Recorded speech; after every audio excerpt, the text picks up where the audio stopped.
¿Cómo están? En esta oportunidad voy a exponer los 11 principios de la educación contemporánea del curso de Teoría de la Educación de la carrera de Educación. Como introducción, estos 11 principios de la educación contemporánea vienen de la obra de Ricardo Marín Ibáñez, titulado Los principios de la educación contemporánea. Ricardo Marín Ibáñez nació en Valencia, España. Él recibió muchos premios en su carrera, como el Premio Extraordinario de Doctorado en el 60, el International Prize for Creative Future en el 90, la Orden al Mérito del Consejo Mundial de Educación, entre muchos otros.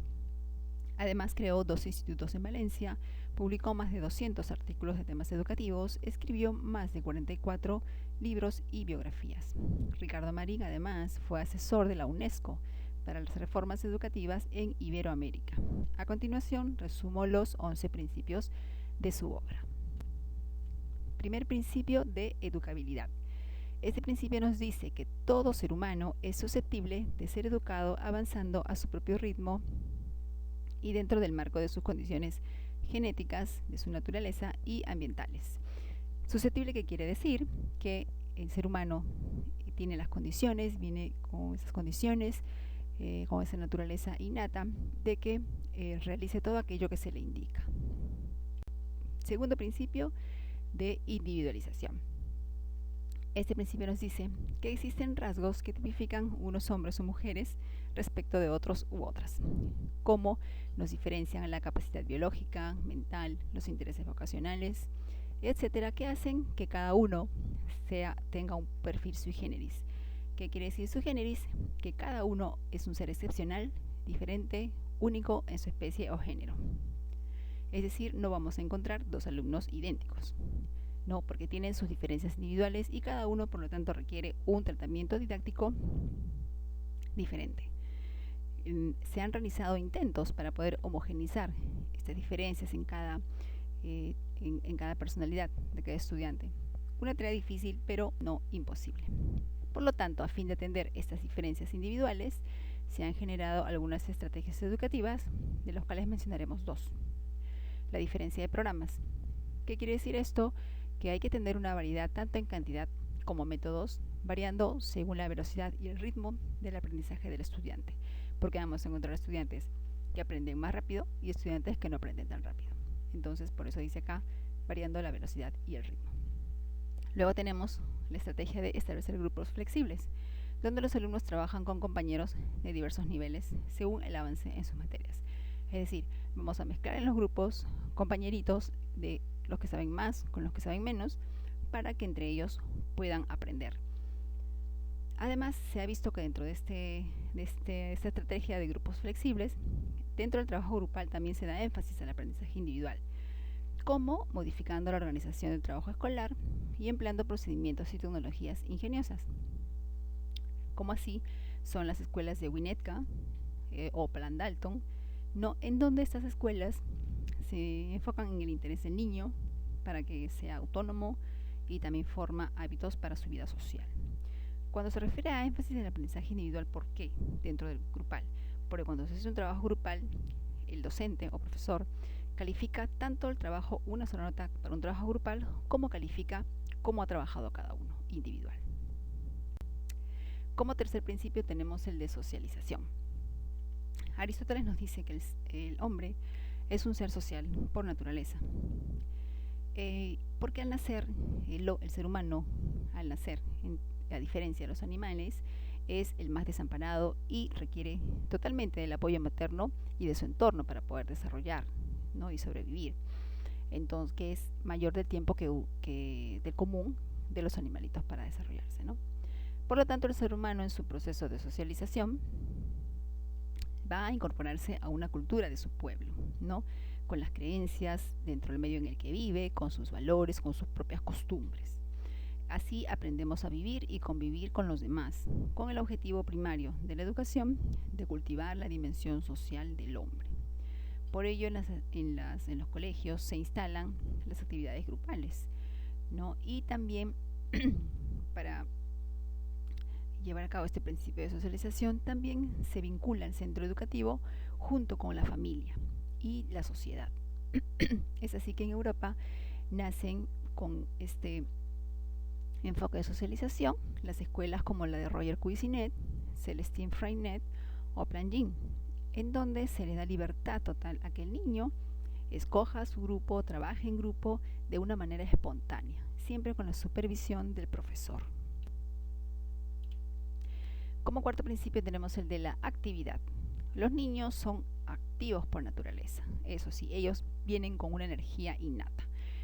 El conocimiento logrado con el esfuerzo y participación del niño es más consciente y duradero cuando se hacen actividades. El niño no es un ser pasivo, el niño está dotado de espontaneidad.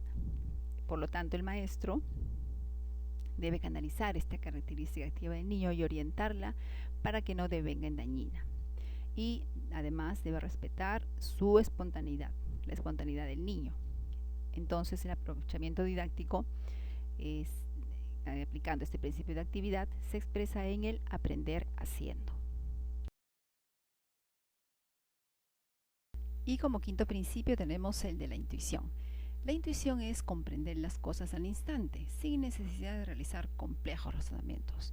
La intuición es la base de la instrucción y sirve como medio de aprendizaje para el niño. Es enseñar las cosas por las cosas mismas.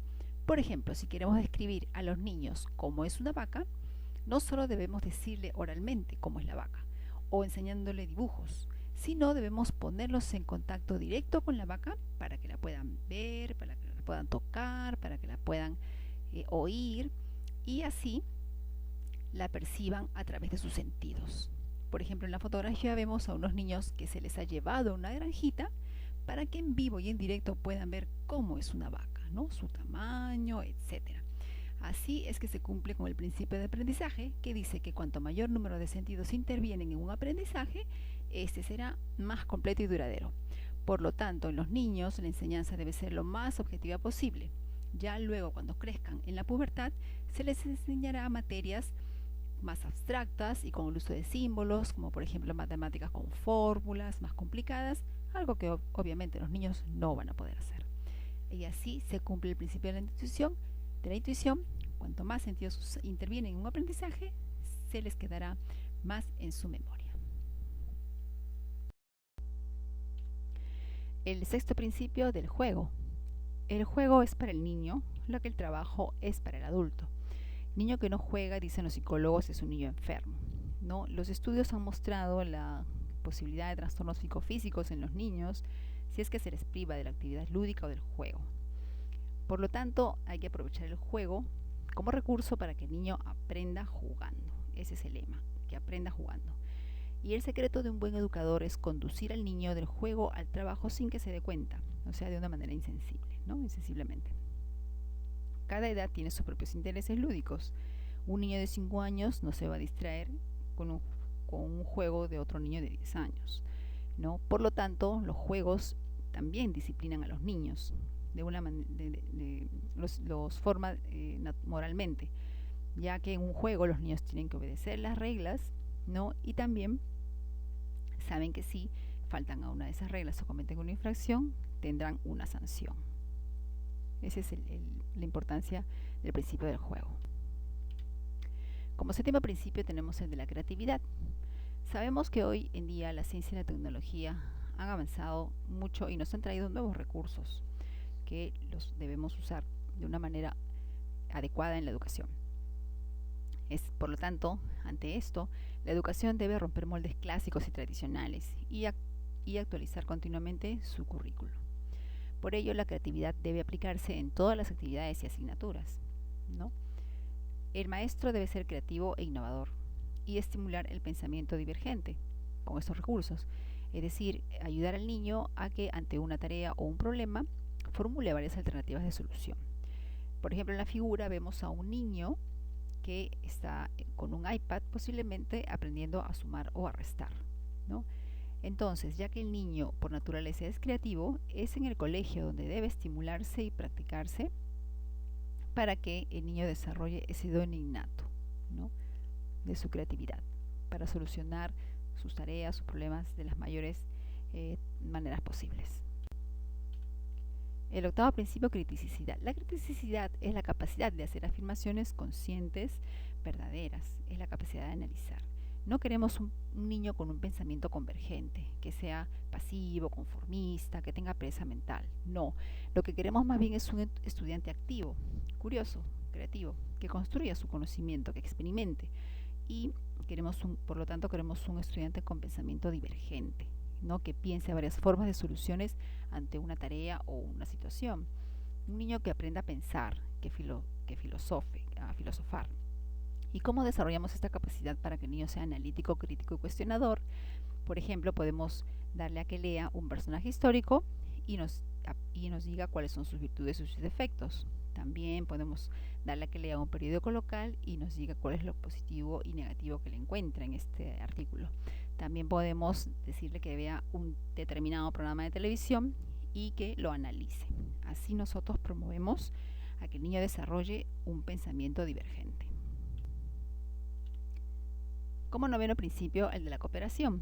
Este principio de cooperación, actualmente en los países desarrollados se emplea más la pedagogía personalizada, un trabajo individual, algo que para un país tercermundista sería muy costoso, y más en el Perú, donde nuestra variedad, nuestra realidad étnica y cultural es muy variada y diversa, ¿no? Por lo tanto, en los países en vías de desarrollo, como el nuestro, privilegiamos el trabajo grupal, en equipo, un interaprendizaje entre estudiantes, ¿no? La dinámica grupal además, ha demostrado de que en sus diversos métodos y técnicas se adecúan mejor a las necesidades educativas, ¿no? En este caso se adecuaría mejor a nuestras realidades, a nuestras necesidades que la sociedad de cada lugar en donde se encuentra la escuela le exige, ¿no? O le pida. Por lo tanto, el trabajo grupal también va a desarrollar en los niños sentimientos de sociabilidad, solidaridad y altruismo, ¿no? Cuando hablamos de altruismo es cuando si trabajan de forma grupal, ¿no? Cuando ellos van con un fin de sacar una buena nota y hacer un buen trabajo, el que sabe más le enseñará al que sabe menos cómo desarrollar un problema o cómo comprender determinado tema, y así todas juntas aprenderán para lograr a ese fin de obtener una buena nota, ¿no? Por eso se llama el principio de cooperación, ¿no? Van a cooperar para el fin de sacar de una buena nota en su trabajo grupal. Como décimo principio tenemos el principio de adecuación. Aquí la adecuación se refiere al entorno, al ambiente, al lugar donde se encuentra el colegio, donde está el estudiante. La educación debe ser funcional, ¿no? Debe adecuarse a la realidad psicofísica de los estudiantes, según su zona, según su región, según su país. Por ejemplo, en la fotografía vemos a un grupo de estudiantes que están en una determinada comunidad rural y que les están enseñando, seguramente en esa comunidad viven de la agricultura y les están enseñando tal vez a plantar algunos alimentos, algunas plantas, ¿no? Que es de lo principal que tal vez vive esa comunidad, ¿no? o que produce más. Por lo tanto, la educación no debe centralizarse, porque sería lo contrario de este principio. Sería más provechoso, ¿no? La regionalización en la educación, porque así va a responder a sus propias situaciones reales y concretas. El 11º principio y último principio, de calidad total. Sabemos que la globalización de la información nos obliga a estar al día en saber más. Hoy en día encontramos más información en Internet y en muchos idiomas, ¿no? Y por lo tanto se da valor a nuestras competencias. ¿Qué es una competencia? Una competencia son nuestras habilidades, nuestros talentos desarrollados, ¿no? Que nosotros vamos a usar cuando tengamos un problema o una tarea para resolver de una manera eficaz y eficiente. Por lo tanto, se imponen los mejores, la calidad se impone, y esto también toca la educación. Pedimos una educación de calidad total. Por lo tanto, se requiere optimizar recursos, fomentar la descentralización, una visión en el sistema educativo, calidad y capacitación del docente, muy importante. Por lo tanto, al dar así una educación de primera calidad, formaremos profesionales de primera y con calidad ética, con valores. Es así cuando un alumno salga de la escuela, después de terminar toda su formación hasta el quinto de media, cuando él salga de la escuela, va a ser un estudiante autónomo, con competencias, con valores, para poder enfrentarse a la sociedad y en el mundo laboral a lo que la sociedad le exige. Y bueno, con esto terminamos los 11 principios de Ricardo Marín. Muchas gracias por haberme escuchado y hasta la próxima. Gracias.